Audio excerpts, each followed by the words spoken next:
Good morning, students. On that day, we had decided that we'll discuss some questions related to chapter 4 of the topics that we have already discussed. And then on Monday, there will be a test, but it was not in my mind that on Saturday it will be off.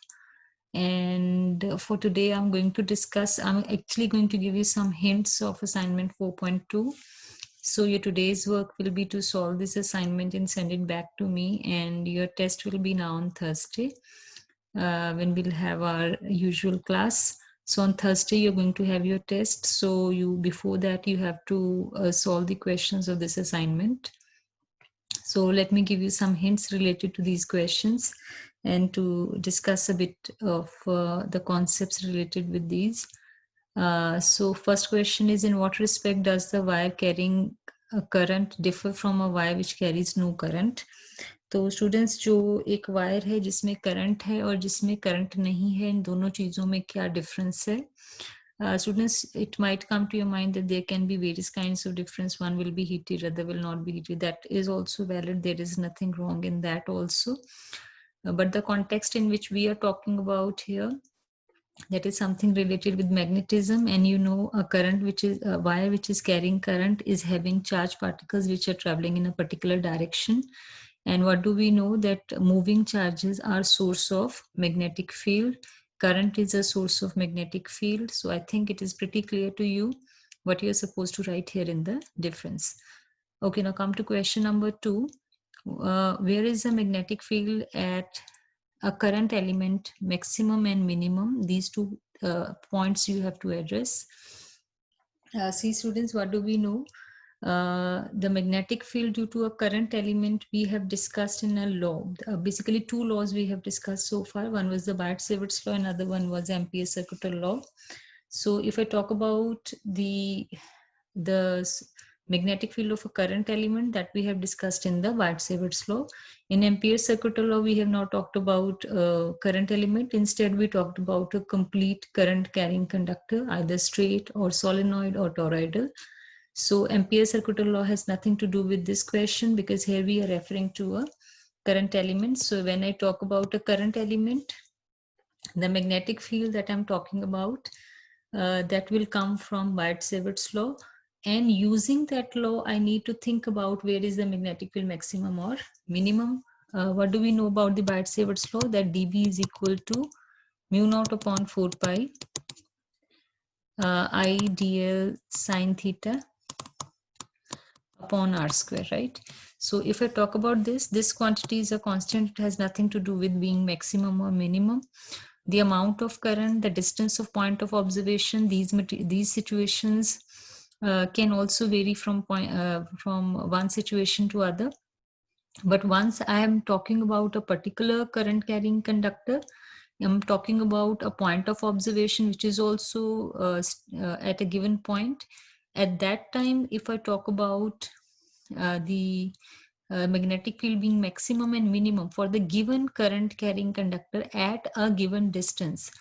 So in that case, when I say current element, then the length also I have mentioned, meaning I have also assumed that there is certain amount of length of that current element. So the thing which is variable here, depending upon the location of the point of observation for the given distance and for the given current conductor. तो एक given conductor के लिए given distance पे अगर मैं magnetic field की बात करूं, तो जो क्वांटिटी मेरे पास वेरिएबल है that is this sine theta component. तो मुझे ये साइन थीटा की वैल्यू को देखना है कि कब मैक्सिमम है कब मिनिमम है. Students, let me tell you कि अगर आपके पास ये एक करंट कैरिंग कंडक्टर था और उस करंट कंडक्टर के ऊपर मैंने ये छोटा सा करंट एलिमेंट माना है और ये मेरे पॉइंट एक जगह पे पॉइंट ऑफ ऑब्जर्वेशन है, तो ये जो डिस्टेंस है that distance is r, right. तो इस सिचुएशन में स्टूडेंट्स जो थीटा की वैल्यू है वो कौन सी है? This angle. जो एंगल आर वेक्टर और जो करंट एलिमेंट है उनके बीच का जो एंगल है that angle is theta, right. तो वो एंगल थीटा है. तो उस सिचुएशन में हमें पता है कि अगर पॉइंट ऑफ ऑब्जर्वेशन का जो पोजीशन वेक्टर है अगर वो एंगल 90 डिग्री बनाएगा तो साइन की वैल्यू क्या होगी? मैक्सिमम होगी. और अगर पॉइंट ऑफ ऑब्जर्वेशन यहाँ पे है कि उसका एंगल जो है वो डीएल के साथ जो है वो 0 डिग्री बन रहा है, यानी कि वो कंडक्टर की एक्सिस पे है। तो उस सिचुएशन में क्या हो जाएगा कि एंगल क्या हो जाएगा, दैट विल बिकम 0 डिग्री। तो उस सिचुएशन में साइन की क्या वैल्यू होगी, that also you can think of, and accordingly you can address this point, where will it be maximum and where will it be minimum, right? Okay, now let me come to question number 3. Question number 3 states a horizontal current carrying wire is running east to west. Find the magnitude and direction of magnetic field due to 18 amperes of current 3 meter above the line. तो students दो चीजें आपको पूछी हैं. One is the magnitude of magnetic field, and there we are talking about a straight conductor. Wire की अगर वो बात कर रहे हैं, so unless they have mentioned that it is turned into a circle or rectangle or something, we'll assume it to be a straight conductor. और direction of magnetic field जो है आपने कहाँ पे निकालनी है, 3 metre above the wire, and the current carried by that wire is 18 ampere. So it is something like this. तो ये एक वायर है, इसमें कुछ करंट फ्लो कर रहा है और इससे 3 metre above, somewhere here, suppose this distance is 3 metre, और यहाँ पे ये पॉइंट ऑफ ऑब्जर्वेशन है, इसमें करंट आई फ्लो कर रहा है और आपने पी पॉइंट के ऊपर मैग्नेटिक फील्ड की वैल्यू फाइंड करनी है. So how will you go about it? Will assume that wire to be infinite in size. Ampere circuit law की फर्स्ट एप्लीकेशन में magnetic field to straight conductor हमने derive किया था expression.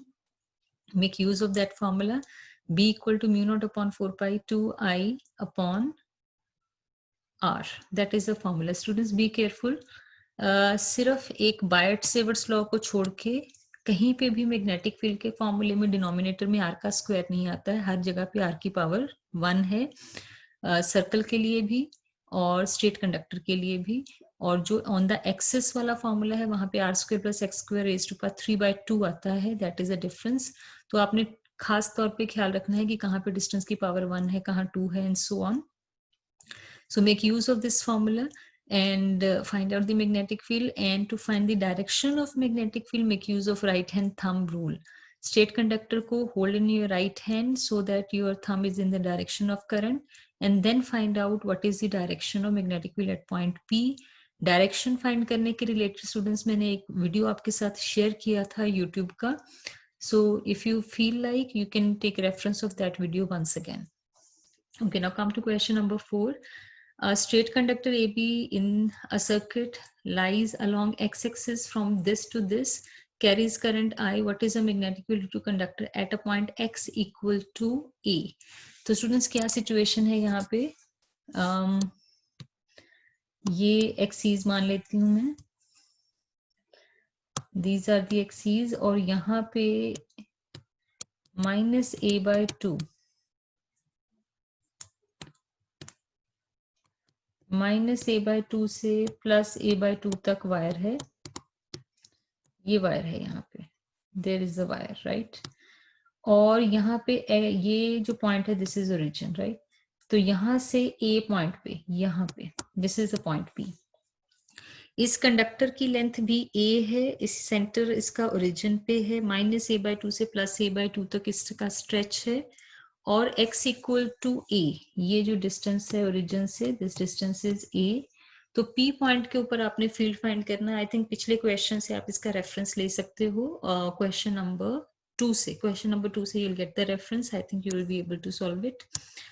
Now come to next. Consider a circuit as shown where APB, AQB are semicircles. What will the magnetic field at center C of the circular loop? तो students basically ये क्या चीज है, यहाँ पे दो चीजें हैं. एक ये है, मैं थोड़ा उनको अलग करके दिखा रही हूँ, हालांकि एक ही जगह से डिवीजन हो रही है. You can assume the other one to be something like this, right.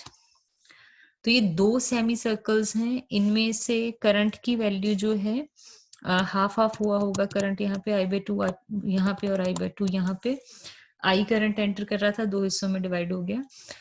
तो स्टूडेंट्स सेमी सर्कल का मैग्नेटिक फील्ड फाइंड कीजिए यहाँ पे. अब देखिए स्टूडेंट्स, जो सर्कल का मैग्नेटिक फील्ड होता है वो होता है μ0/4 pi 2 pi I upon R is the radius. ठीक है, तो अगर वो सेमी सर्कल है तो ये 2 पाई एंगल जो सर्कल के लिए 2 पाई था, अभी वो सेमी सर्कल के लिए एंगल कितना हो जाता है, दैट बिकम्स पाई। तो ये मैग्नेटिक फील्ड हो गया सेमी सर्कल का। दोनों केसेस में करंट सेम है, दोनों केसेस में रेडियस सेम है, यानी कि मैग्नेटिक फील्ड की स्ट्रेंथ दोनों केसेस में सेम है, ये हमें पता लग गया है। अब हमें क्या देखना है, उसकी डायरेक्शन फील्ड फाइंड करने के लिए। तो स्टूडेंट्स आप डायरेक्शन को जज करने की कोशिश कीजिए, then go ahead. I don't think it's a difficult question. Come to question number 6. How will the magnetic field intensity at the center of a circular coil carrying current change if the current through the coil is doubled and the radius of the coil is half? This is a simple one, you will be able to solve. Come to question number 7. Two identical circular loop, this and this radius, this current I respectively lie in the plane parallel such that they have common axis. The direction of the current in both the loops is anti-clockwise. The magnetic field net magnetic at point O. तो students इस point के ऊपर आपने magnetic field की value find करनी है। जो total distance आपको बताया है वो r बताया है, 2r बताया है। तो यहाँ से पहले से जो डिस्टेंस है वो r है, दूसरे से भी r है, और दोनों की रेडियस भी r है। तो स्टूडेंट्स जो फॉर्मूला होता है magnetic field at the axis of the circular loop, वहां पे डिनोमिनेटर में r square plus x square की पावर 3/2 होती है। तो यहाँ पे r और x दोनों बराबर हैं। जितना डिस्टेंस है एक्सिस के ऊपर उतनी ही रेडियस है। तो r and x are equal, वो वैल्यूज आप इक्वल डालिए। और उन्होंने क्या बताया है कि the direction of current in both the loops is anticlockwise. तो उसने जब लूप में करंट की डायरेक्शन बताई होगी तो उसके लिए आपको किसी एक पर्टिकुलर डायरेक्शन से उसको देखना पड़ेगा। तो जब आप एक पर्टिकुलर डायरेक्शन से देख रहे हैं, अगर इधर से एंटी क्लॉकवाइज है तो ये भी एंटी क्लॉकवाइज है। तो उस सिचुएशन में क्या होगा कि इस एंटी क्लॉकवाइज की वजह से जब मैं डायरेक्शन ऑफ फील्ड फाइंड करने की कोशिश करूंगी, तो डायरेक्शन ऑफ फील्ड जो यहां से इस तरफ से एंटी क्लॉकवाइज है, वो दूसरी तरफ क्या होगा, क्लॉकवाइज, राइट। सिमिलरली ये इधर से एंटी क्लॉकवाइज होगा और इधर से क्या होगा, क्लॉकवाइज, राइट। तो आप अकॉर्डिंगली इस चीज को यूज कीजिए और then you try to find out the direction of magnetic field at point O. तो अगर एंटी क्लॉकवाइज है तो यहाँ पे जो O पॉइंट के ऊपर जो फर्स्ट लूप है, P वाली लूप है, P लूप की वजह से जो फील्ड आएगा that will be in this direction, right? Similarly जो दूसरी लूप है उसकी वजह से भी जो फील्ड की डायरेक्शन होगी that will be in this direction. तो दोनों की जो डायरेक्शन ऑफ फील्ड है that is in the same direction, दोनों का फील्ड एड अप होगा यहाँ पे। तो एड अप होके जो फील्ड आ जाएगा that will be equal to B1 plus B2। तो B1 और B2 की वैल्यूज जो है वो आपने फाइंड करने की कोशिश करनी है। Students keep this thing in your mind कि यहाँ पे पॉइंट ऑफ ऑब्जर्वेशन लूप के सेंटर पे नहीं है, the point of observation is on its axis. तो उसके अकॉर्डिंगली आपने इसको यूज करना है and then you have to find it out. Come to question number 8. A circular coil of wire consisting these many turns, each of radius this, carries a current this. What is the magnitude of magnetic field B in the center of the coil? So this is a very simple one. Number of turns दिए हैं, radius दिया है, current दिया है, यही चीजें हमें चाहिए। Medium will assume to be air. So I don't think there will be any difficulty. तो students ये सारे questions solve करके आपने मुझे assignment का solution भेजना है आज शाम की 8 बजे तक। And after that, if you have any more doubts about it or any doubts about the topics which will come in your Thursday's test, you can get back to me. Otherwise, we just conclude this one, and on Thursday there will be a test, and then on Friday and Saturday we'll take up the remaining portions of the chapter. Thank you very much.